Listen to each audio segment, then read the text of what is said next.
that's great. I think Mrs. Faye is going to just do a brief introduction. So let's give her our attention. Hi, good morning, everyone.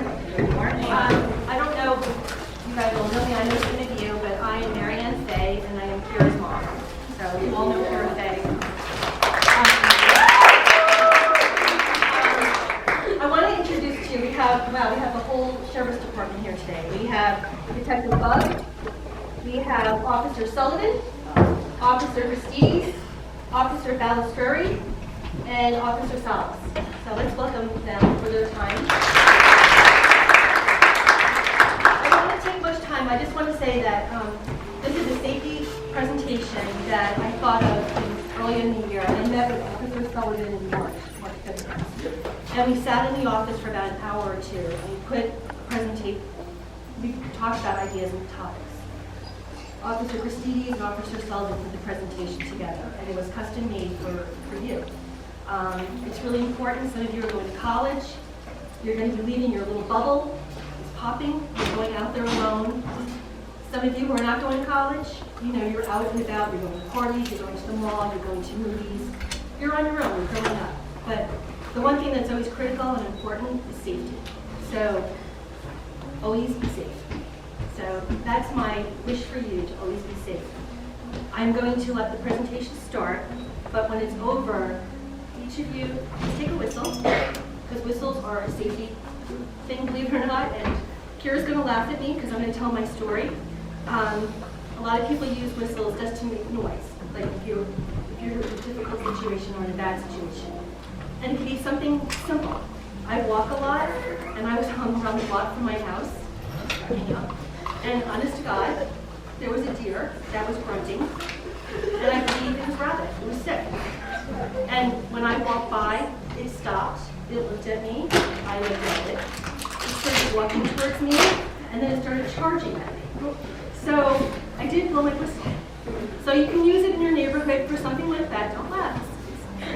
But it's really a safety precaution to draw attention should you ever need it. You know, if you're at school, in the mall, walking your dog, whatever it is. Anyway, so when you leave, please take them. Don't use them in school. I promised Sister you wouldn't. So just take them home. And that's it. Thank you.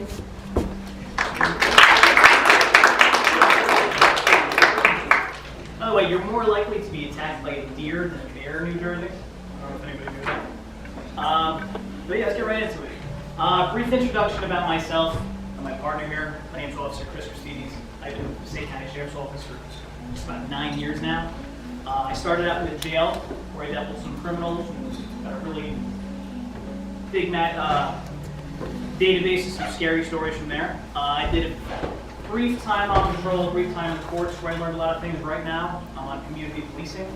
I think that's the most important aspect about law enforcement because there's a lot of stuff in the news today, right? Everyone has their own opinion and their own perspective about what the police do. And sometimes it's negative. Our job is to kind of go out there and change that a little bit, interact with you guys, see what the community needs, and work together to make each other safe, right?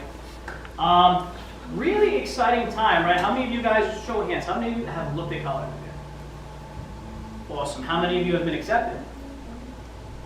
Anyone? Oh, look at that. So we have the accepted side over here. That's the scene. The seniors, look at that. Awesome, awesome. Yeah, it's a fun time. It's a fun time. It's an exciting time, but we also have to understand the hazards out here, right? We did the same presentation with some of your parents 2 weeks ago, and I understand that a big concern was, well, is the material too sensitive, right? Is it going to be scary? Is it going to be uncomfortable? I just want to say right off the bat, we're not here to do this to scare you, right? For those of you that are going into college soon, we're not here to scare you. We're not here to tell you that there's people out there that this stuff's going to happen to you. We just want to prepare you, okay? So really pay attention. We're going to have the questions at the end, and we're going to dig into it. Hello everybody, my name is Officer Sullivan. I've been working in the Sheriff's Department now for 6 years. I started off first as a dispatcher for a short period of time. Wasn't that good, so they moved me over to security. I started in security for 4 years. I did that. I worked in the Passaic County Courthouse. After that, I moved into, I became a police officer, so for the last 2.5 years, I've been an officer, and just 4 months ago, I was moved over to community policing. And I'd like to say that I really appreciate the whistle idea that Marianne had, because that's actually a really good tool to have when you're out at nighttime, or if you're in a place that you're unaware of where you're at. Sometimes, like, you can't scream that loud. People won't hear you. Screams are good, but whistles are louder. So I think that's very good. I just want to say that one of the schools of thought behind this is, I have a daughter. She's 4 years old. She's a little maniac right now. 1 year, soon one day, she's going to be a big maniac, sitting in similar seats that you're sitting in. So everything that you're going to hear today is what I would want my daughter to know. My daughter is 17, 18 years old in the future. She's looking at colleges. Everything I'm going to tell you today is what I want her to know. And I also got to give credit to my sister, who just completed her first year at Ramapo College. Anybody going to Ramapo, by the way? No? She's not here? My sister just completed her first year at Ramapo, and I asked her, I said, if you had a presentation like this, what are some things that you would want to hear, right? And I got her input. So her input is going to be in here. But let's jump right in. So right off the bat, it's a hard pill to swallow. The world's a dangerous place, all right? We have to accept that it's not all sunshine and rainbows. There are people out there that want to do your harm, right? We go to schools all across the county and we talk to 5th graders about social media, right? And there was an example about a 33-year-old guy who pretended to be a 13-year-old on Roblox and kidnapped another 13-year-old, right? These people are out there. And it doesn't matter what grade you're in, how old you are, we have to understand that there's people that want to do us harm. They don't care about it, right? So what do you offer? Money right off the bat. What do you need to get into college? You need this, right? You also need this. College students, you guys have money. College students and senior citizens are the top 2 targets for financial fraud, identity theft, anything financial. You guys are the prime targets because they know you got the money. You might be wearing jewelry, sexual gratification, big one, right? This is what they're after. This is what you offer to predators. And we have to understand, they don't care about you. Like I said, they don't care. They're going to take advantage of you, and they don't care if you don't come home to your family. They're going to do what they need to do. Okay. So some stats for you. 13% of all female undergraduates reported being sexually assaulted. Surprisingly, 5% of all male undergraduates reported being sexually assaulted. 13% of women reported being stalked at college. My sister told me that she was followed back with her dorm. Her first couple weeks at Ramapo. I don't necessarily know if you can call it stalking, but she noticed it was the same person that just happened to be trailing right behind her, going back to her dorm. That was reported, and a little after that, he kind of like delved away, right? But it happened. She noticed this person just following her back to her dorm. This is a big one.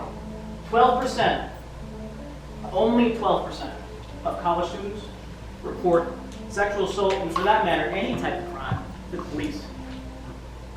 So it's happening, but only 12% are reporting it. And if you're doing nothing about it, well, nothing happens. Whatever college you go to is going to have probably a police department on campus. Give them the resources to help you. If something's going on, let them know what's going on. They're there for a reason. They're there to do something about it. Let them investigate it. But if only 12% of people report stuff that's going on, they can't do anything about it, right? 90% of campus sexual assault cases are committed by someone that you know. So if there's some sort of sexual assault going on campus or near campus, like at a party somewhere, it's probably going to be someone that you know, that you met, that you're acquainted with. And that goes with crime in general, especially with senior citizens. Identity theft and fraud, it's usually done by someone in the family, believe it or not, and that's sad. Sexual assault crimes, no matter what age you are, it's probably done statistically by someone that you know. Next. So what makes you a target? Well, you're young, right? You really don't have that much life experience. And people that want things from you, they know that. They know that you don't have any experience. They know that you're innocent. You might be kind, right? If you go up to an ATM, let's say, and someone's like creeping up behind you, kind of breathing down your neck, how many of you are going to turn around and say, hey, can you back off? How many of you are comfortable doing that? How many of you are comfortable turning around like, can you just, hey, listen, back? You got a problem? Some of you aren't comfortable with getting up in someone's face, right? You might be a little timid. Maybe they're bigger than you, they're older than you. Some of you may not be comfortable with saying, like, oh, can you back off? You got a problem? Some of you might not be comfortable doing that. And these people know that. People that want something from you know that. Your stature, how you look.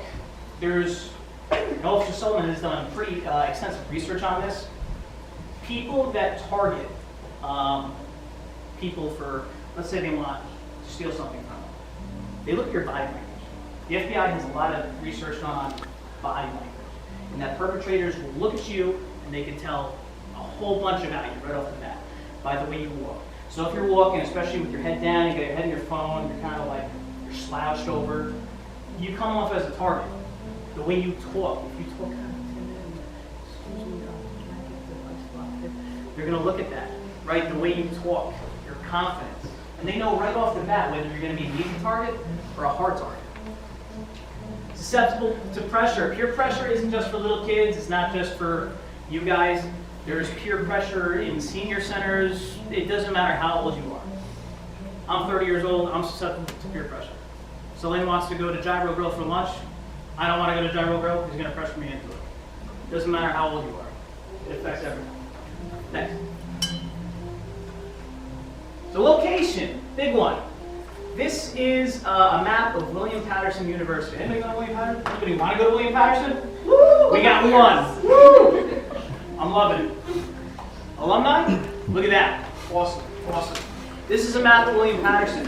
If you're going to a school, if you're planning on going to a school, it's a really good idea to get like a vibe of the location before you go there, right? Let's say you're accepted to William Patterson. Let's say you're not from Wayne, wherever you're from. You're going to William Patterson. Check out the area. Drive around. See what's around. This is the map. You can get it off the website. Even if you take a tour of the college campus, get yourself a map. See what they got. Okay? Get to know what's in town. If you're going to William Patterson, not only do you have the William Patterson Police on campus, but guess what? You got the Passaic County Sheriff's Office down the road. 435 Hamburg Turnpike. We're a minute away.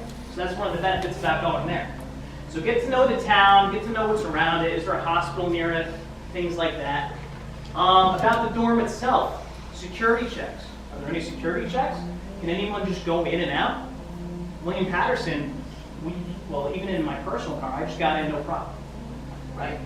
Where are the security checks? Are there doors and are they locked? Do they lock automatically? Is it something that you can pry open, right? How sturdy are the doors? Your campus police force, get their number. And I don't mean 911, I mean look at their direct number. Passaic County Sheriff's Office has a direct number. I'm sure North Haledon has a direct number, not just 911. Get that direct number, put it in your phone. And find out where they are on campus. Get to know exactly where the police force is on campus. Also, find out where the security is on campus. Because let's say you have a night class, right? And we're going to talk about traveling alone. Let's say you have a night class and you got to get from here to here at night. A lot of colleges offer services where if you call the security booth or whatever, they'll send someone out to escort you from A to B. So if the school you're looking at has something like that, take advantage of it, right? Next. Obviously, 911. In case of severe emergencies, common sense. We should all know that. So situational awareness, this is a big one. I'm going to harp on situational awareness. What situational awareness is knowing as many aspects of what's going on around you as possible. So right here, just scanning the room, I can see that there's just about 70, just under 70 people. Obviously, the demographic is all female. Safe too. If you're outside and you're on a college campus and you're walking around, get to know what's going on. Get to know like the ins and outs of the routine of what's going on, right? If I'm in the routine, I've been on campus for a couple weeks, I know what's going on. That means that when something out of the ordinary is happening, I'm going to notice it. I'm going to notice an unfamiliar face. I'm going to notice a gathering that usually doesn't really happen, right? Get to know the routines of what's going on. Get off your phone, just for a little bit. Like when you're walking around, I don't understand why people do this. They walk around with their phone, and I get it.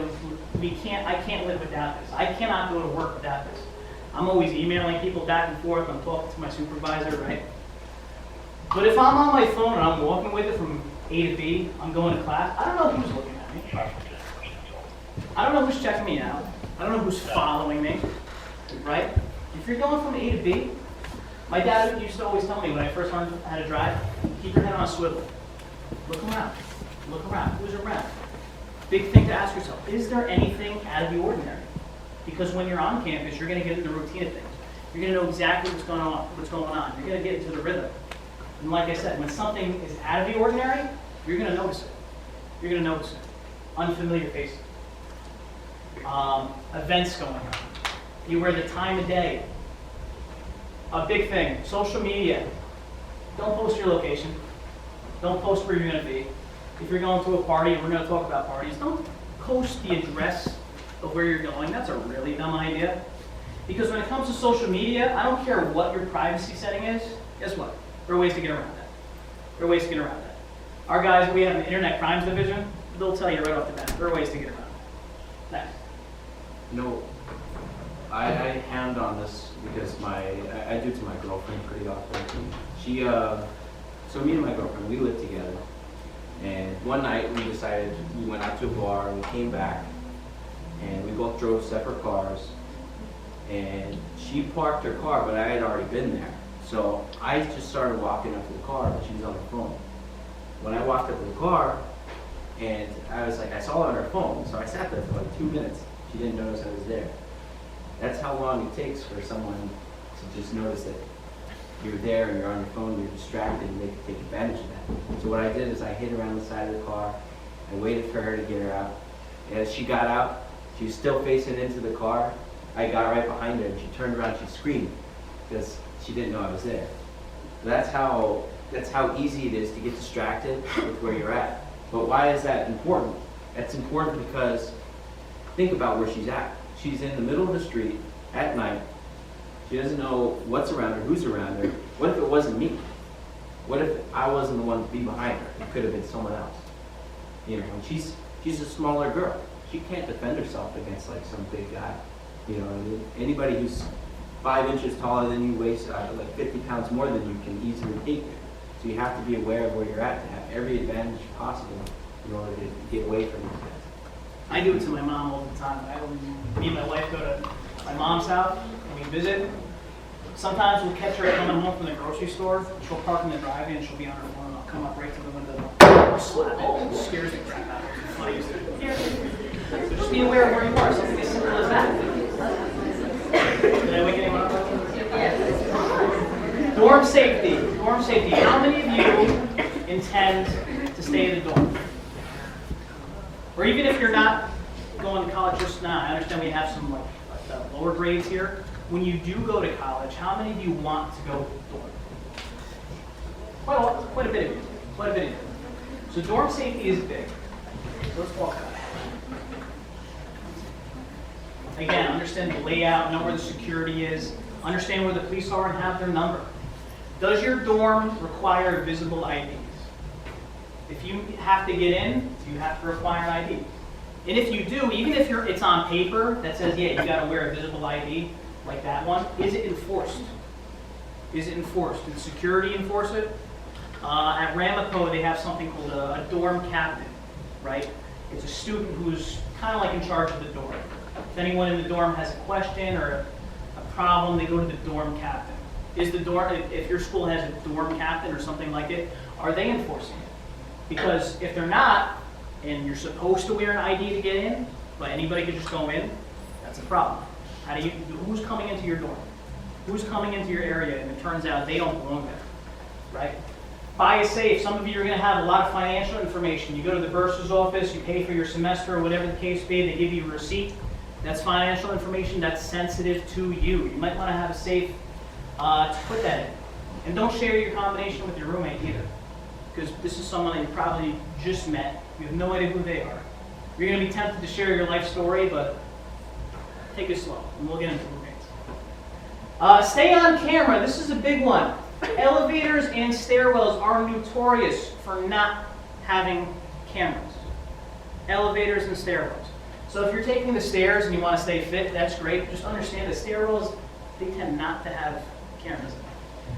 William Patterson University has tons of cameras all over the place. The college that you plan on going to is probably going to have cameras all over the place. Take advantage of them. You're going from A to B, stay on camera. Find where the cameras are and walk on camera. Don't stay off camera because if something happens, no one knows where you are. Right? Know who has a key to your room. This is a big one. If your dorm, if you're giving out keys, if you're making copies, like, oh, this is my friend or whoever, I'm going to give you a copy of my dorm so you can come over and hang out. Bad idea. Bad idea. Because who are they giving copies to? Right? If your roommate is making copies of keys and they're giving them out, report it. Because they're giving access to whoever, God knows who. You have no idea who has access to your room now when you're sleeping. You have no idea who can come in now, right? A really good idea would be to have like those key fobs. Some of them have ID cards where you just hit it and you go in. That's great. That's obviously much more difficult to replicate. But if you have like a traditional key, forget about it. Do not make copies. And if your roommate's making copies, that's bad news. Report it. Report it. Share your schedule. Let people know that you trust where you are. When my sister, even though she went to Ramapo and my parents lived in Clifton, she gave a copy of her school schedule to my mom so that she knows, okay, 2 o'clock she's going to be in this class, and it's going to be over here on our campus. 12 o'clock she's going to be over here on this campus. And when she went to like a night class, she would tell her roommate. We're going to talk about building a rapport with your roommate. But fortunately, she had a lot of trust with her roommate, and her roommate was a good person. If she had a night class, she was going to tell her roommate, somebody that she trusted, so that if anything does happen, this is where I was last, right? Tell people that you trust where you are going to be. Big one, know your dorm's fire regulations. If your smoke detector is off, you don't want to get caught in a fire, tell somebody about that. Be aware who your roommate invites into the room. If you're uncomfortable with anyone coming in your room, say something. Say something. Don't let your roommate bully you. Don't say, no, he's fine or she's fine or whatever. No, if you're uncomfortable with that, report it or get out. Your safety is not worth it. Next. Parties. Parties. Does anyone plan on going to a party when they go?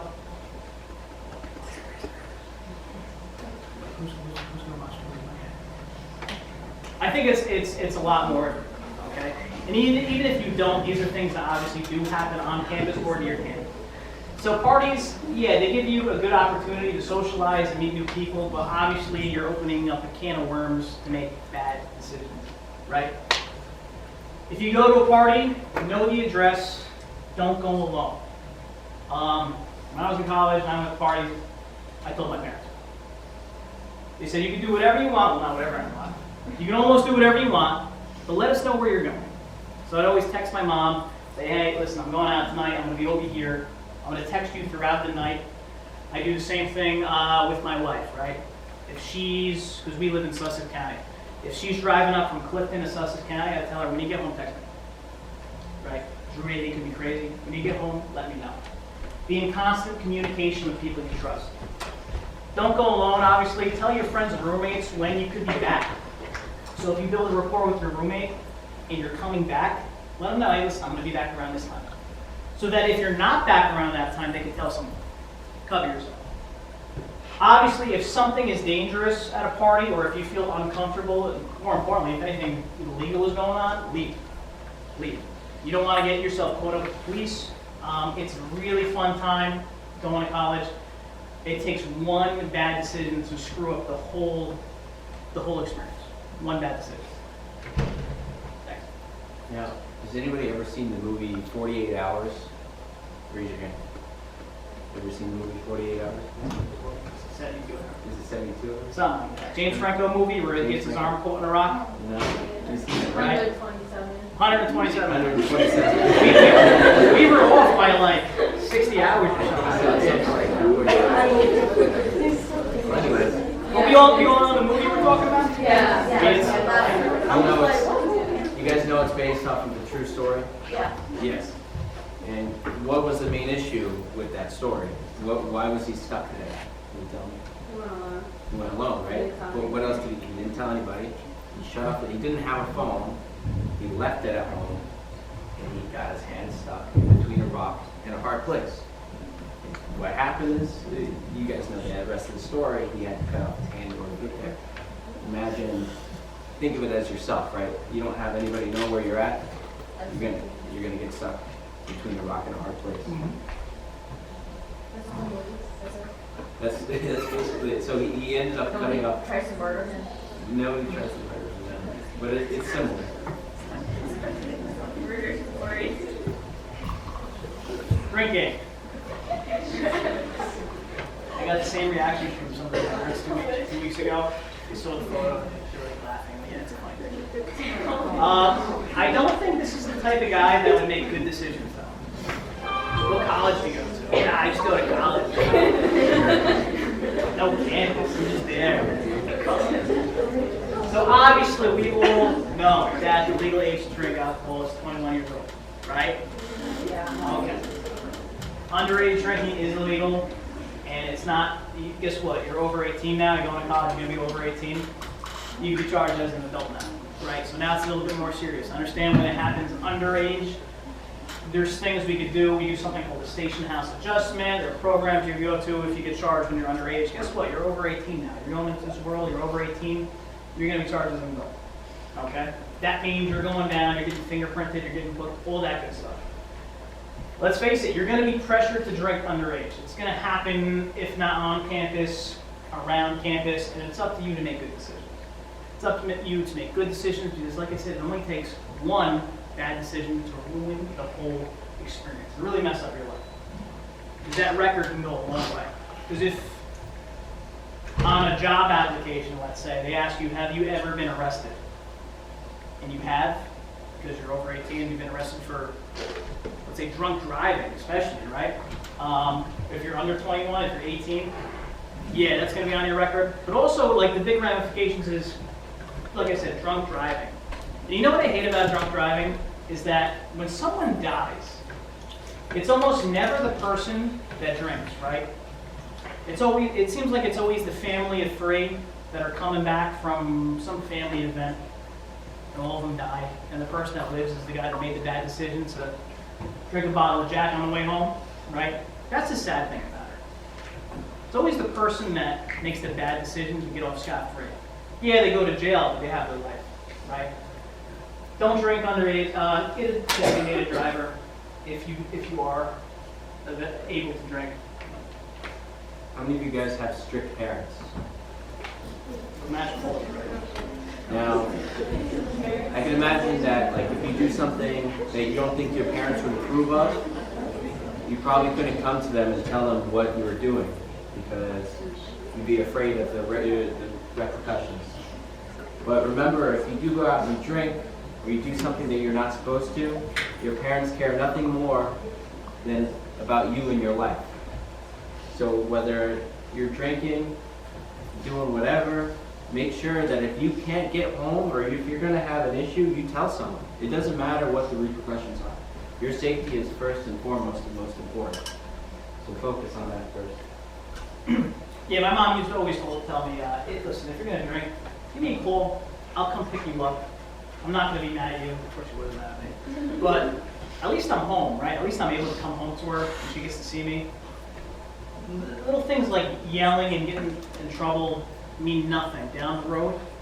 What does mean something is that you get to come home, you get to graduate, and your parents get to see you graduate. That's the most important. My mother was always like, you could never drink, you could never smoke, ever. But if you do, you can help, because I still love you and I want you to come home. Absolutely. So that's what she always said. So either way, that's all they want, is your safety.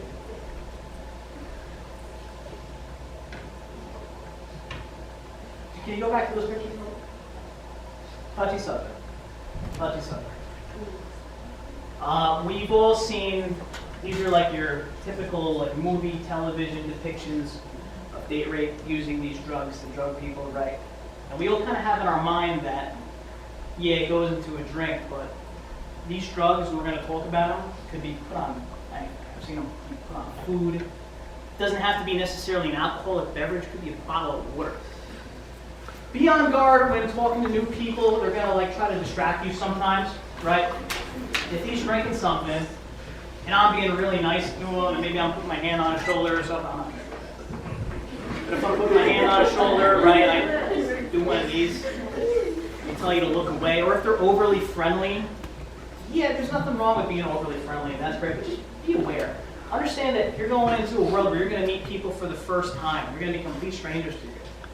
They may seem nice. They might very well be nice, but just be on guard. Understand that I have no idea who this person is. Yeah, I'll take my time to get to know him, but be safe. Be safe. I don't know what his intentions are. Take your time. Cover your drink when in large crowds. Right on Amazon or whatever, you can get like these seals. They're like plastic seals. You can put it over your drink so that if you're walking around, you don't really have to worry about people like putting stuff in it. It's a good thing to have. Throw it in your purse. They actually also make. I would also get like a Yeti cup. You know, get something with a cover on it, right? Because if you just have like a plain cup that's open, obviously yeah, cover it if you don't have those plastic seals. I have a Yeti cup. I forgot to bring it today. Something like that. Not a bad investment. Next. Now, we only have each other, right? So bringing friends is always good. Never go out to a party by yourself or anything like that. But going out with people is great. But even if you have your own group and everybody's fine, look out for other people you don't know. There's other people that are going to get targeted. And if you see something like that, do something about it. Spill the drink if you have to. Waste it. Who cares? It's $10, but you just saved someone's life. They can't be mad at you for that. Say you saw someone put something in their drink.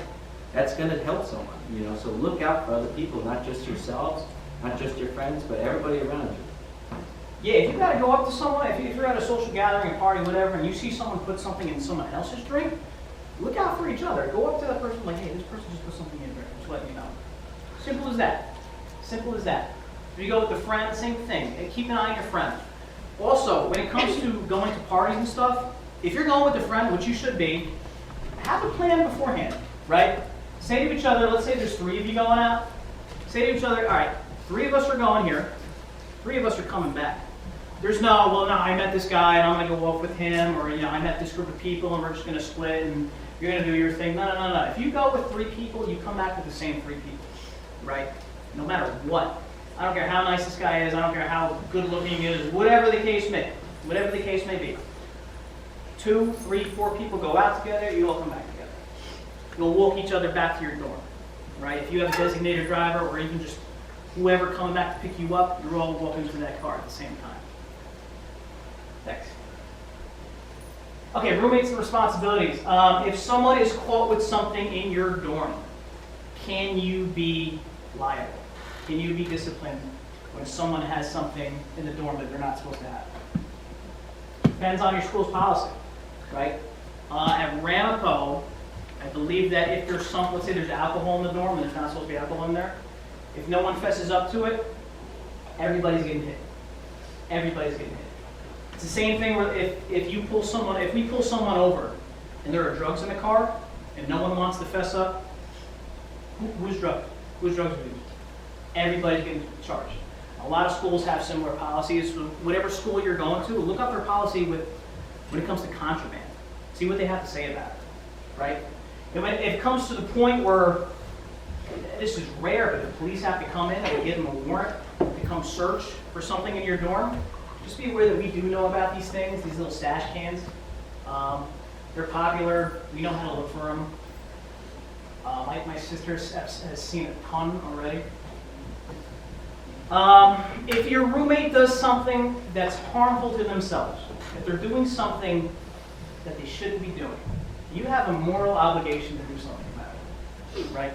If one of your friends is sitting next to you and you know something that they're doing that they're not supposed to be doing that's going to harm themselves, you as their friend have a moral obligation to do something about it. Same thing with a roommate, right? This is a religious school. We will aspire to be moral people, right? Even if it's someone that you don't know. If they're doing something that they shouldn't be doing that's going to harm themselves, do something about it. do something about it. And obviously, if you're uncomfortable with your roommate or feel threatened in any way, you know what you can do? You can request a roommate change. You can request to get out. Talk to the administration, talk to who's ever in charge of the dorm, let them know what's going on, and they'll switch you around. It happens all the time. Each dorm usually has one student Yeah, leader, dorm captain. a dorm captain that will usually handle all those situations. So get to know who that is, you know, so you can be comfortable with the partner that you're settled with. When you speak to the dorm captain, you give them complaints, they can get you moved. It's not a hard thing to do, and they'll get you right at it. Okay, Uber and ride services. How many of you have taken an Uber before? It's good to have. It's good to have. Especially if you're 21 and you don't have a designated driver. Good to have. Just understand there are hazards to it. These people in the back here had no idea they were being filmed. No idea. So if you get into an Uber or some sort of similar ride service, make sure the car and the driver match up with what's on the app, right? Make sure everything lines up. When you go in the car, make sure nothing's tampered with, right? These people had no idea they were being filmed. But also, if you're in the back seat, look around. Like, look on the ceiling, like the felt, if it looks tampered with. There's been cases where they found cameras in the ceiling looking down. There's been cases where they found cameras put into the bottom, like where your feet are, looking up, all over the place. If the driver is kind of messed up, right? If you smell alcohol, marijuana, if your gut is saying this guy shouldn't be driving, don't get in. And if you're in the car and this guy starts driving recklessly, request to get out. In really rare cases, is this guy going to be like, no, we're going for a joyride? If that does happen, obviously call the police, but look, you're in control of your life. You're in control. Don't let someone else be in control. If you want to get out, get out. If you don't want to get in, don't get in. Thanks. But Uber and Lyft is generally the safest way to travel when you go out to parties. But just be wary of all these other things that could happen because you never know what to expect.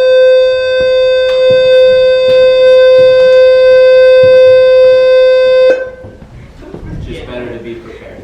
They're generally safe, but like I said, these things do happen. Drugs and fentanyl. Has anyone ever heard of fentanyl before? If you're watching the news, you probably know what it is. Who can tell me what fentanyl is? Before we open this up. Anybody know? You all have heard of it. Yes? It's like a really dangerous and deadly drug that you can just have like a little bit laced in something else. And Yep. It just takes a little bit. Yeah, fentanyl is a chemical. It's put into drugs. The idea behind it is it's meant to enhance the high, right? We see it being put in heroin. The idea behind it is going to enhance the high, but like you said, it is incredibly deadly. It only takes a little bit to overdose. There was an officer in Florida who was doing a traffic stop, and there was fentanyl in the car, and the wind blew. The wind blew, she got some on her face, and she overdosed. Fortunately, she lived, but that's how much it takes, okay? So are you going to see drug use on campus? Yeah, probably. Just understand that the fentanyl is there, and it's deadly. If any of you have seen like old episodes of Cops back in the day, they had like the field drug testing kits, where if they found a suspected drug in the car, they would put it in the kit, they would shake it, it turns blue or whatever, oh, it's cocaine, or whatever, right? We don't use those anymore because the risk of exposure is too high. If we think something's a drug, we'll send it off to a lab and they'll confirm it, right? We don't want any part of it. We don't want to put ourselves at risk. It's not worth it. Prescription drugs, if someone has a prescription drug, and let's say you've got a headache and your roommate says, hey, listen, take this is going to help your headache, don't take it. Because your doctor is prescribing you certain drugs for a reason, because they know how it's going to affect your body. Someone else's drugs, if I take them, they're going to affect me a lot differently than they affect someone else. Now, obviously, drug possession and use is illegal. One bad decision. Don't make that bad decision to really ruin it. Traveling alone. So you probably only want to travel alone at date night. We talked about cameras. If you're on campus, understand where these cameras are and stay on camera. Take advantage of them. If you have to travel at night, go with a friend if you can. If not, a lot of these schools offer security services where if you call security, they're going to escort you from A to B. Take advantage of that. I know William Patterson has like those blue boots. What are they called? The blue lights where if you hit it and security comes, know where they are. Take advantage of it. Practice situational awareness. Understand what's going around you at all times. Who's out, even though it's late? Are there a lot of people out? Is there anyone following me? Keep your head on a swivel, right? Same thing, if you have a night class, let people know when your night class is, where it's going to be, so they know when to expect you back. Stay in well-lit areas, obviously on camera, and we're giving away whistles today, but it's not a bad idea to get yourself a flashlight. You can get yourself a really good flashlight for like 20 bucks on Amazon. Keep it in your purse, not a bad investment. Next. Now, we had a good story from Ms. Mary Ann Fay up here about her past and going to college. And she used to take, I think it was New York City, right? So she used to go to college in New York City, and she would take the same path with her friends every day to go to the same class. And she did this in repetition. So one day she ran across some gentleman, some guy, and I guess he took a liking to them. And so he began to start following this one day. Now after that, Miss Mary Ann Fay, she was smart. And what she did is she decided, that's scary. This guy is right behind me. He's following me. And I saw him follow me the whole way. So they ducked into like a store, and the guy continued walking. The smart thing that she did next is she said to her friend, I'm not going to take that same path anymore. We're going to take a different one every time. So try to mix it up. Don't let people know your routes, because every day you have a set class at a set time. It doesn't mean you have to take a set path to get there. So mix it up. And tell your parents. Make sure to tell your parents if something like that happens, because they need to know where you're at. And they're not. Don't feel ashamed. Your parents aren't going to take you out of the college. They just want to know that you're safe. It's kind of the same thing. If you go to the ATM, some people have like an ATM schedule, like every Tuesday I'm going to go to the ATM and get cash. If you're going to an ATM every Tuesday, let's say, you don't know who's watching you. You don't know who's picking up on that pattern. So let's say you go to the ATM. A lot of people have a certain day. I'm going to go to the ATM this day. I'm going to give them cash, whatever. They don't know who's watching them. Someone picks up on the pattern and they follow them to the ATM. They know they get cash. So you have stuff like that. Traveling alone, situational awareness, stay on camera, go with friends. Okay, finish it all up. You've done everything you can to stay safe. You've practiced situational awareness. You're out and about with a friend. You're telling people your schedule so they know where you are. But unfortunately, we come to the point where no matter what we do, we're going to be confronted by someone, and we have to do something about it. So first and foremost, I want to say that in the state of New Jersey, we're not a stand your ground state, as they say. You have what we call a duty to retreat in New Jersey. So if you can, if escape is possible, you have to try and run away. That's what you have to do. But if you can't, here's some things you can do. And by the way, when you do run away, look for places that are occupied. Populated areas. Go to where there's a group of people where if someone is chasing you or attacking you, they can help you. Right? We talked about these whistles. They seem corny. Maybe some of you are thinking whistles are corny. They're not a bad thing to have. Because when you get like really scared and you can't really scream and you try to say something but nothing comes out. You know what I'm talking about? Yes. Nothing comes out because you're so scared. If you can't make a noise, listen, you might be grateful to have that whistle on your keychain. Not a bad idea. Go to populated areas, go to well-lit areas, but if you can't, here's what we do. If someone's attacking you, and you don't know any type of self-defense, and I recommend taking some sort of class, martial arts. Don't go to a women's self-defense class, because there's no such thing as women's self-defense. In my opinion, it either works or it doesn't work, right? Brazilian Jiu-Jitsu is really popular, it's really good. We're actually doing, per the Attorney General, Jiu-Jitsu training for law enforcement that we have to take. It's required. Not a bad thing to get into. But if you don't know anything, eyes, throat, groin. Hard as you can. Hard as you can. Whatever you need to do to get home. Because when it comes down to it, if at the end of the day you got to pick like eyeball matter out of your fingernail to go home, do it. Right? Whatever you need to go do to get home. I'm often asked about pepper spray and tasers and self-defense laws. If you're not aware of the self-defense laws in New Jersey, kind of familiarize with them. Because as a representative of the sheriff, I can't tell you you should get pepper spray or you shouldn't buy a little thing of pepper spray. I can't do that, but I can tell you the facts. And the facts are that if you're over 18, it is legal. You have to get a civilian pump one. Tasers is a gray area. I'd stay away from them anyway, because even if they were 100% legal, if I have to use a stun gun, I have to get really close, right? At least with pepper spray, I can kind of back up. I got that distance.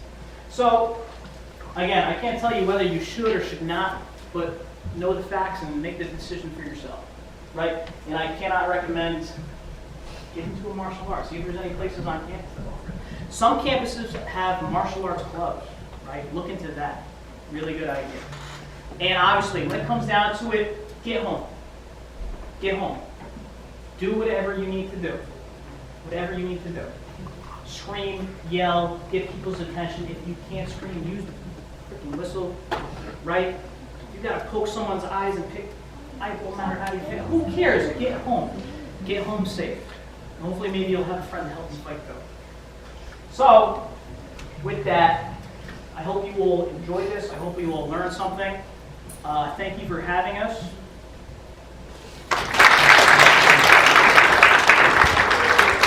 With that, we got about 25 minutes for questions. Yes? So, with the alcohol and the drug thing, Yes. like, I know there's like this, calligraphy where you can put on like a glass cup. But like, if you put the cup down, and like, you know it has the cover on it, but like, you know that someone can take it off and put something in it and Get a new put it one. back on, Get a new one. you just don't do it. It's not worth it. It's not worth it. You want to take the risk? Probably not, right? Straw holes too. Yeah, even if you've got the one that kind of like seals over, they can put it through the straw hole. It's not worth it. If it's a non-alcoholic drink and you're not at a bar or whatever, get a new one, obviously. But if you're over 21 and you do put your drink down, and even if you are using some sort of cover, is it really worth it? Even if you have that cover on, you put it down and you come back to it, it's not worth it. Get a new one. Spend the $10, $15 or whatever. You know what I also suggest? You have a lot of friends, right? Most of you have iPhones, I'm assuming, right? Give your friend your location, you know. Give your friends, your close friends, your location so that they know where you're at. You know, keep each other safe. Yeah, look out for each other. If you're going to a party to begin with, you better go with friends. Go with friends and help each other out, cover each other's backs, right? Any other questions? We got a whole bunch of time to ask questions. Okay, I'll sweeten the deal. Some people are a little timid to ask questions, I understand, but if you do ask a question, I have a Pokemon card for you. Pokemon is the best Pokemon. It happens to be me. So, if that sweetens the deal, hopefully, I don't know, we'll see what we got. Any other questions? Yes? Can I get a stuff? I just got one about drugs. Hold on. If you ask a question. Go I ahead. just one about the drugs and the fentanyl. Could you give just a very short summary on that? Yeah, fentanyl. Fentanyl, you hear it a lot in the news lately. What it is it's a chemical. It's put in drugs, and the idea behind it is to increase the high. You put fentanyl in heroin, it's going to increase the high. The only problem with it is that it's super deadly. I think like to overdose or really to kill you, it takes something like the tip of a pencil. Less than that, like a grain of salt. If you're exposed to that, it could kill you. Does that answer your question? So you get the first vote.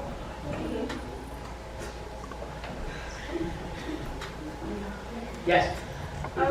So, my dad keeps getting mad at me because right now I'm doing this thing with my friend's senior assassin, and he's like, do you know what it is? I have no idea what that is.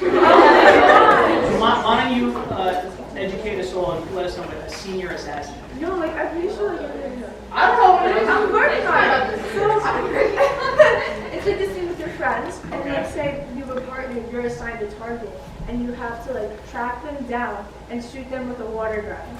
And my dad's like, it's so stupid, you're gonna get killed. Like, literally. So it's funny because Yeah, our needs. Up where I live, the middle schoolers are doing it, and they're calling it water wars. Yeah. Where they have to find someone like, hey, Steve from maybe the captain of the soccer team. Yeah. Let's go find them walking home from school and just hit them with water guns. No, but it's like me, like people hide outside my house. You know what? I actually I don't know. talked about that story. I have a story about it because a lot of people post stuff on social media that they shouldn't be posting, like their IDs, right? And when I was doing Senior Assassins, I found someone's address within minutes because I just looked at their Instagram and I saw that they had their address posted right on their ID on their Instagram page. So that's how I found someone's house. You gotta be careful with posting get stuff on them? social media. Yeah, of course I got it. I was the best. I won. I took first place. Does it sound like a fun idea? It sounds fun.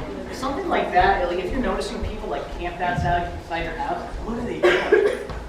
Yeah, it sounds fun, but something like that, report it. Especially if you're outside your house, forget about it.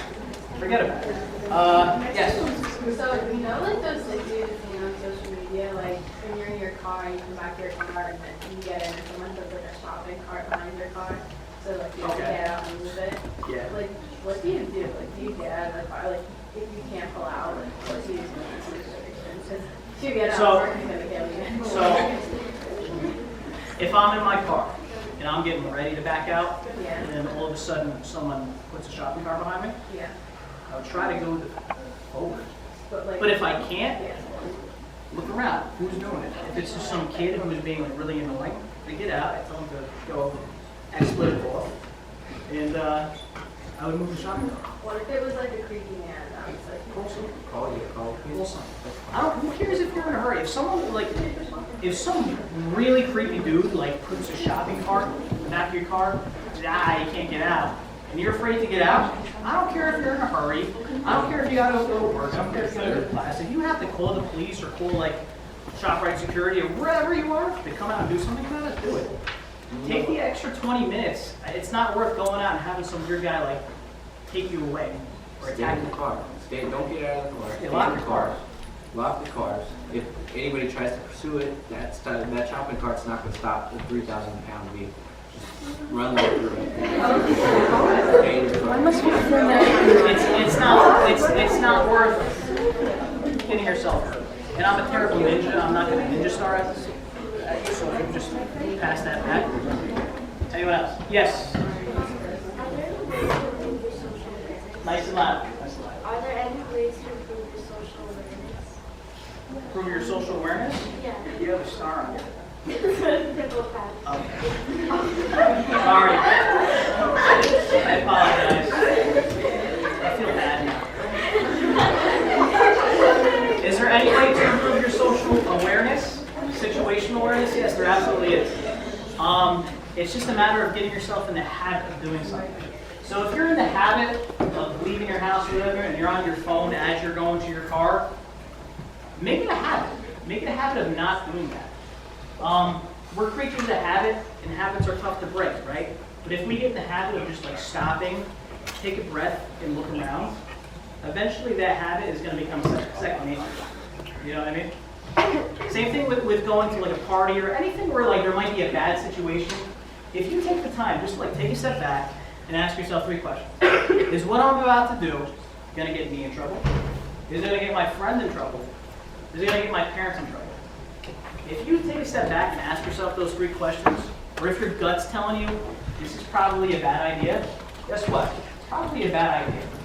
So when it comes to situational awareness, the only thing you can do to improve that is make a habit of it.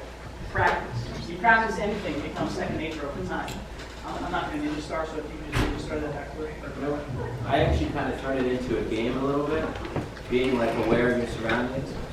So what I try to do, it's just a personal game with myself that I do. I look around and I try to see like street signs and signs that are around me and kind of try to remember them, see how many I can remember or what I saw in certain places. So I just kind of make it into a little game. And that sometimes helps with becoming more aware. Like I'll do with people, like what is this person wearing? I'll keep track and try to remember as many people as I can. And that improves your memory, and it also improves your awareness, because now you're focusing on something subconsciously without even knowing. You just got to do it over and over again. Look around, ask yourself approximately how many people are out today, what's the demographic, how old are they, where are they going, what time of day it is. Just practice it. It's like anything else. If you listen to a song over and over, eventually you just know the lyrics, right? It's the same thing with situational awareness. Next. Yeah. I heard on the news somewhere that there are ways that people hide fentanyl and like from weird things they use and stuff. Like I work in a jail, so I think of a couple. like I heard that they put it on a dollar bill and they wrapped it up inside so if somebody picks it up and opens it, they would be exposed to that. Are there any other ways that people can hide it and like be aware of like Well, you do have people that are out there that deliberately put it in something with the intention of killing someone. Typically, you see people putting it in drugs. They want to sell like confessed drugs. They want to get their drug, the name of their drug out there so that they know they want people to come to me because I'm selling this really good drug. You do got people that, like I said, deliberately put it into stuff to deliberately do people harm. When it comes to hiding it, well, first and foremost, don't do drugs. Because where are they hiding it? 90% of the time, it's going to be in drugs. Are they typically going to put it in like a dollar bill, put it on the ground, hoping to expose someone? It's possible. I'm sure it has happened. Question is it likely? Probably not. Hopefully in the area that you're in, hopefully not. But just when it comes to fentanyl, it's in drugs. It's in drugs, and it's not just heroin. You can put fentanyl on anything. So we talked about drugs on campus or drugs near campus. Stay away from it. Because like I said, not only can you be charged, but you might be putting something that could kill you in your body, right? Anyone else? Yes? I have a question. So, what happens if someone's following you in your, so like so let's say you're like walking down the street, right? Okay. And someone's following you into a car, like what's the best method to use to get away from them? If they're following you in the car, Yeah, like, like you notice after a while this car keeps like following you. and you're on foot, You're on foot. I would call someone. I would probably call the police. Let them come and check it out. Go into a public area. Go into a public area too, like get away from the roadways. I would go into a store. If it's really obvious, like I'm walking in, like you can't deny that this car is following me. Like he's not even just like driving, he's like going real slow. Call the police, go into a public area, go into a store. Even if you're in like a residential area, dunk into someone's backyard.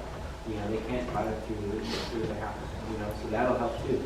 Because I understand a lot of these areas that they're in residential places. You know what I mean? And nobody's going to knock on you for being on their property if you were trying to just be safe. Yeah. Not saying this is happening to you, but has this been something that you've seen or observed? Yeah, it's Yeah? Yeah, I had another head shaking? Okay. Yeah, I would, there's no such thing as being too careful, right? No such thing as being too careful. You gotta take the time to back out and call the police. There's a reason why you got the police, right? Have them come by, they'll come check it out. And also, we talk about situational awareness up here. What kind of car is it? Can you relay the information? Let's say maybe you're on your phone and he thinks, oh, she's calling the police, and he speeds away. What kind of car was it? Did you get a glimpse of the driver? Do you know the first three digits in the license plate? Information that you can give the police to kind of investigate this kind of thing, right? There's no such thing as being too safe. Next. Is that a hand or just? Okay, you can ask the question anyway. So yeah, go ahead. Shana, I have a question for you. Okay, we'll go to you next. Yeah. Oh, I don't have a question. No. I'm gonna start a question. Okay, what question is she whispering to you? You don't want me to ask? You ask it. You know what question? Is it? I love the anticipation. I click it on Gracie.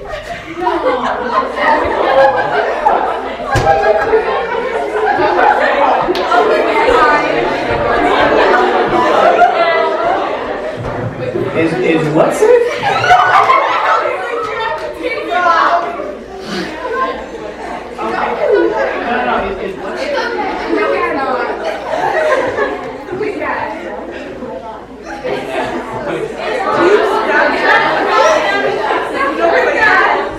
Oh no.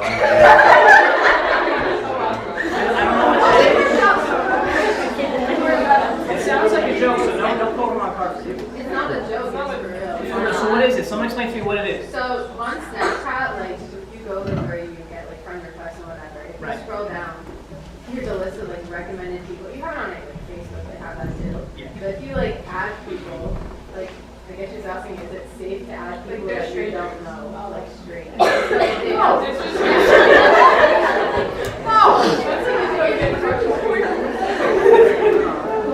I'm gonna give you a Pokemon card only because I'm hoping that the common sense of not adding people that you have no idea who they are, like kind of gets through. Yeah, here you go. Nice back. Yes, obviously it's a bad idea. If you have no idea who someone is and you're adding them on any social media platform, not a good idea. Not a good idea. We talked about the 33-year-old guy who kidnapped a 13-year-old pretending to be another 13-year-old on Roblox. Doesn't have to be Roblox. It could be Instagram, Snapchat. Snapchat is big with sexual predators. Big. Yes. How do you appropriately deal with like catcalling? Because I really don't. I'm going to actually ask one of my female officer partners here if they can kind of give their insight into this. The question is, how do you appropriately deal with catcalling? Well, I went to Fairleigh Dickinson University. I don't know if anybody's planning on going there. Me, I have a rear that kind of sticks out, so a lot of people would see that as I'm walking, going to class, so they would, make noises. Me, personally, I used to just ignore it unless it got out of hand and it was rude. Like, you'll let me tap that, because you're going to hear stuff like that. When it got to that point, I'm like, who do you think you're talking to? And that's when you let them know, don't play with me like that. And a lot of the time, that's when they were like, okay, she ain't the one, I'm not going to mess with her. But if you're timid and shy, they're going to continuously do it. So that's when you go and you like, no, I'm not the one. I may look nice, I may look, like I'm not going to do nothing, but in reality, I'm a second-degree black belt, so I'll mess somebody up if they mess with me. But that also goes with why you should take a class, know how to defend yourself, and always speak up for yourself. Don't ever let somebody disrespect you. That also goes with your command presence. That's what we call it in the academy, having a command presence. That means that we present ourselves as someone that people can't mess with. So if you present yourself that way, you're going to have less people that are trying to see you as a victim rather than someone who's put together, well organized, and looks structured. The first thing that we talked about was what makes you a target, your stature, the way you present yourself, right? So people are going to take advantage of that. But the minute, like my partner said, you come off as someone who's not to be messed with, they're going to back it. They're going to back it. They're going to say it's not worth it. Especially if you're a second-degree black belt, right?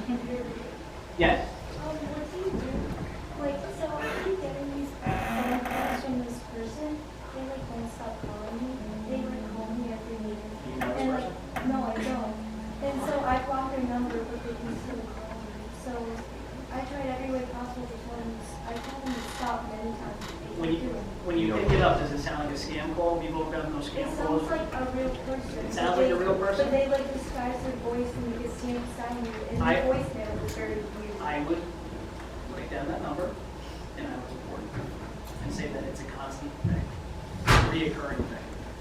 Okay? Something like that you don't ignore, especially like if it's obviously not a scam call, and you get the call, and clearly this is a real person, and it's not someone that wants your credit card number about some warranty that it's expired, right? If it's a real person, especially if they're leaving creepy voicemails, yeah, write down that number and report it. Write it down and report it. Absolutely. Yes. What are like red flags, like in people, like to look out for when you're getting to know them? Red flag? Yeah, like things to look out for that could be threatening to you, even though it's just getting to know that person. Well, I have a question. I have a question for that. Are you trying to get to know them in reference to like possibly turning into a relationship, or you just friends? Like in general, things to get to know them. Make sure they're not some kind of people. Yeah. Well, how do they talk to you? How do they talk to you? Are they being overly friendly? Like we all know these kinds of people where you have friendly people and then you have friendly people, right? Like kind of touchy-feely, like too friendly, like they're really trying to gain your trust. We see that with predators all the time. They're really trying to convince you that they're a friendly person, a nice person, overly convincing.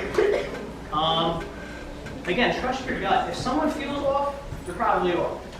If someone seems like a creep, they're probably a creep. And you know Other red flags, like if you're getting to know someone, like what are they into, right? Like what websites do they go to? Oh yeah, I'm always on 4chan.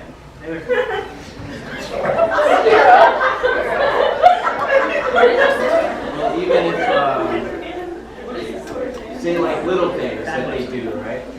If they're very persistent and pushy, and you tell them that you don't want to do something, but they keep going and going and going, that's a personality trait that comes from like kind of a narcissistic type of person, where everything that they do or everything that you do isn't what, I'm sorry, I'm confusing it. If they keep pushing for something persistently, then that's not a good quality to have. Does that answer your question? I mean, we can narrow that down to like red flags for relationships, red flags for like kind of like a business kind of thing. You could go down different paths. But in general, I mean, does that answer your question? Go with your gut. If the guy feels off, he's off. Yes. Would you recommend like in college or when you're living on your own to get different locks for your doors? Absolutely. Extra ones? So my sister, she dormed at Ramapo, and now her next year she's actually going to get an apartment with her friend, right? The first thing that she's going to do is change the locks.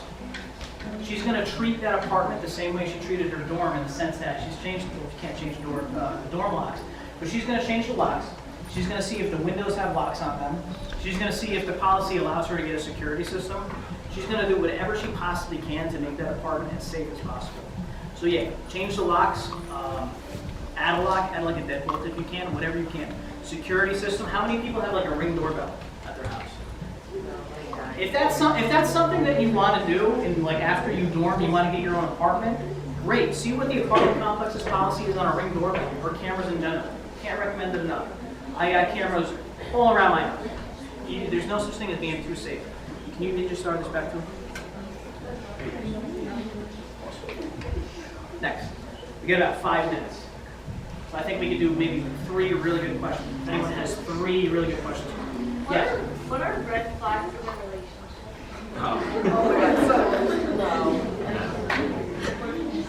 Sully, go ahead. I don't know any better than anybody else. I'll tell you. Yeah, she's got it. Yeah. So, especially being on campus, you're meeting with people. You might see a few guys that you like. When they become possessive, where are you going? Who are you going with? What time are you going to be there? What time are you going to be back? It could be one of 2 things. They're doing that because they care. They want to make sure you're good or whatever. It could also be because if I can't have you and I don't know where you are, can't nobody else have you. So that's one thing. If they're constantly trying to buy you something, a lot of the times they're buying you things to try to get something out of you. Whether it be, intimacy, which I would say hold out until you're married as long as you can. But that's another red flag. If they're doing it too much, it's becoming too much. Now, what do you want? Why are you doing this? Sometimes it's not because they really care about you or they really like you. It's to get something in return. So basically, really possessiveness. Where are you? Where are you going? Your parents, they do that because they want to make sure you're good. If they're doing it, yeah, it could be because they want to make sure you're good, but a lot of times if it starts off like that, it's because somewhere down the line they're going to be really possessive over you and not want you to be hanging out with this person. Oh no, you don't need to talk to them. Oh no, you hang out with your friends too much. I want you with me. At the end of the day, you are young. Live your life. Have your friends. Don't just settle, or don't just, I have to spend time with him. He's important. You have to have a life outside of that relationship. And he should have a life too. You're young. You're going to school. Don't just, oh my God, this is the end all be all. That's not the case. A lot of the times, your first relationship is not going to be the person you marry. Sometimes, and if it is, that's awesome. When you get your high school sweetheart, however it is, that's beautiful. But a lot of the times, it doesn't end that way. When my daughter's older, hopefully it's a long time to come, and she brings a boyfriend home, I'm going to see how this person presents himself, right? So we're talking about red flags. If this person speaks, intelligently, if he's not speaking like someone who's, I don't know, trailer trash, whatever term you want to use, the way he dresses, those would be my red flags, the way someone presents himself. When my daughter brings a boy home, I'm looking at the way he dresses, the way he speaks. Is he going to shake my hand? Is he going to look me in the eye when I speak to him? That's my perspective. And again, it's a long time ago. Does that answer your question? Now, I kind of do want to throw one just to see if I can get it right. now, ladies, if you have, because we're guys, so we don't understand everything that a woman goes through, obviously. But if you have any questions for a lady, you can ask Miss Salas. So, any more questions for girls specifically, something that could help you guys in the future? I'm very happy they typed it. Yeah, we actually needed them for this assignment. Give me 2 more good questions. Yes. So in the case of self-defense, if you are a lot smaller than the average woman,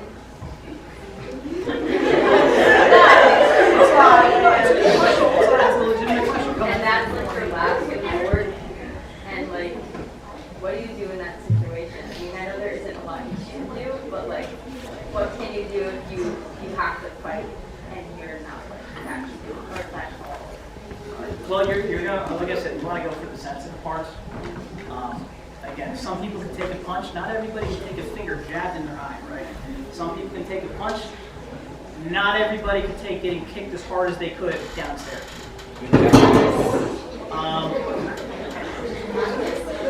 So, look, if you gotta get into a fight with someone, if you gotta defend yourself because your life is in imminent danger, do whatever you need to do. Like I said, eyes, throat, groin especially.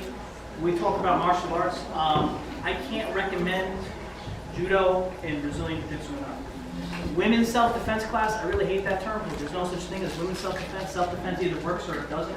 The good thing about judo and jiu-jitsu, if you ever want to get into it, is that they'll take a female, 110, 120 pounds, and you train with everybody, right? There could be a guy who's 6'5", 260 pounds, you're going to train with that person.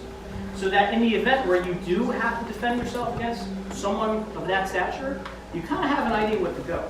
And I've seen the high school football people come in out of their senior year, they want to do jiu-jitsu, and they go against a female black belt that weighs 130 pounds, and they get destroyed. They get destroyed. It doesn't matter how big they are. They know how to use leverage, different techniques to get around that person, and they can defend themselves without a problem against linebackers. There's also a lot, on Amazon, you can look up a lot of self-defense stuff that you can get. So take a look into that, see what you're most comfortable with, see if it's shippable to New Jersey, because New Jersey doesn't allow you to really ship it. But, yeah. And again, So with that, I'm 5'2". Well, that's what I said on my license, but I think I'm really 5'1". On my license, I'm 5'2", right? So, like I said, I've been to karate. I'm 2nd degree black belt. Christides, you know Officer Trivio. Sure, he's a boxer, yeah. He's a boxer. He actually went to my karate school as well. In order for me to get my black belt, I had to fight him. This is a man who may be like 6 feet tall. Knuckles look like a gorilla, 8 fingers. Yeah, like, he's a very big guy. Can I take him down? Absolutely not. But in training, you learn to kick, you learn to punch, you learn to move away, get around, get away from somebody, so that way they don't have to give you that bear hug thing. So really, when you go into that situation, if you have to defend yourself, it's more of a stick and move. Hit them where it hurts. Guys, most of the time, cannot take anything downstairs. Hit them where it hurts, and get out the way. Yeah, but I can't. I've been doing, if you read my card, I've been doing judo for 16, 17 years now, quite some time. I can't recommend it enough. I can't. And it doesn't have to be judo, like karate. As long as you're doing something where your training involves you going against someone that's bigger than you. Because, again, I talked about women's self-defense. You go to a women's self-defense class, who are you training with? People that are the same size as you. What are you really learning? Not much. You go to something where everyone trains together and you have to train with someone who's 6 foot, 260 pounds, you're going to figure out how, okay, if I really do got to fight someone who's this big, I'm going to feel around like how to move. I'm going to have an idea of how to deal with that person. So let me get one more really good question. Do you have a card ready? No, okay. Really good one. So with walking the one or like using the lock and stuff, would you recommend, you know those kits that come with like the red thing that like locks your door or like Like an extra latch on the door? yeah, like, and then like it comes with like a kit or something, and it Okay. goes into like a latch. and like I've seen it on like TikTok and like Instagram and like the ad or whatever. It's like get your first one, so like you come up the door for like self-protection or whatever. And my mom has one, and she taught me how to use it. Do you like recommend getting that? Well, Or to like I actually like protect yourself? I'm not too familiar with the product you're talking about, but if you do it, does it secure your door more? Not probably. You know for a fact that is it securing your door? Listen, anything that you can put on your door that's going to help it stay shut against someone who's trying to open it, I can't recommend. If not that product, look into like security locks that you can get, deadbolts, anything you can add to it. My door looks like a jail door in my house. That's just me. But yeah, anything. Great. We got time for one more. Yes. Alright, I already got my card, but we can do this one. Ah, okay. All right. Very nice. So I know that probably doesn't happen a lot, but you know, like what if somebody like put a gun on you? Like This is a really good last question. what you can't. What do you do if someone pulls a gun on you? The big criticism that law enforcement gets is when it comes to like some sort of shooting situation is, well, how come you didn't do this? Or how come you didn't do this? And people like criticize law enforcement when it comes to gun situations based on what they've seen on TV, right? I'm not Neo from the Matrix, all right? I'm not John Wick, I can't do these disarms. They look cool in movies. If someone pulls a gun on you, there's no move that you can do. You're not a kung fu star.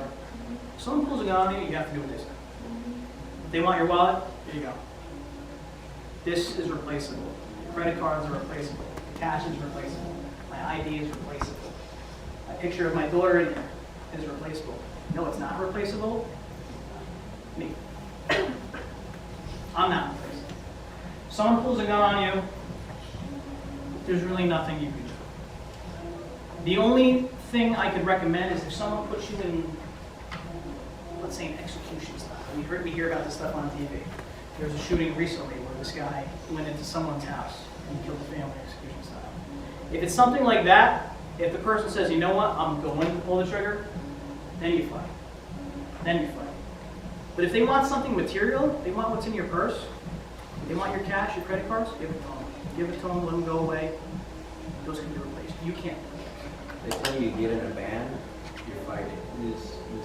If you can't run, you have nowhere else to go. They tell you to get in a van, they tell you to go somewhere else. You're not going anywhere then. You're gonna fight them there. Anything that happens after that point, you get into that van, you fall into whatever location, you're not doing it for no reason. It's gonna be worse than dying. Honestly, I would say to fight. That's my belief. Like a follow-up to that, like what if they want like to assault you, like sexually? What would you do then? Would you fight it? Like yeah, right? If it's a gunpoint, Yeah. It's like I'm putting there like if you like you know. It's like this is one of those situations where there's no easy answer. There's no easy answer. You want to stay alive, right? So you're going to do whatever you need to do to stay alive. Now what you are going to do is you're going to observe and get as many facts as you can to report to the police so that this person gets locked up for a long time. But when it comes to any self-defense situation, you're not going to die. You're going to do whatever you can but die. And unfortunately, there are no easy answers to some of these questions. The only thing you can do is survive. Go home. Things can be remedied. Things can be fixed. Things can be healed. You can't heal if you're dead. Does that make sense? The benefit to all of this, what we're doing here right now, is we're preparing you so that you don't run into situations like that. So that you don't go somewhere where someone can pull a gun on you. That's an excellent point. That's why we're here today, is to tell you that everything that you do, you follow these steps, you're going to stay safe. Don't put yourself in that situation to begin with. Don't go into areas or places where something like that could happen. Take the preventative measures to where that's not going to happen so that you're not in that situation. At the end of the day, look, college is a fun time. It's a fun time. Even if you guys got a couple of years, whatever the case may be, it's a fun time. Like I said at the beginning, we're not here to scare you. We're here to prepare you. So I hope you learned something. I hope you're going to take what we told you today to heart so that, yeah, you know what? You're going to graduate. At the end of the day, your parents are going to see you walk down the field. You're going to go home with that degree. You're going to get a great job. And you're gonna take everything, and if maybe, I don't know, you have kids one day, you can take the same advice and give it to them, or your friends, or people that opted out today. If you learned something that really like hit home with you, tell them. Tell them. Pass the bucket. So guys, on behalf of the Sheriff's Office, thank you so much for having us, and you guys have a great day. Great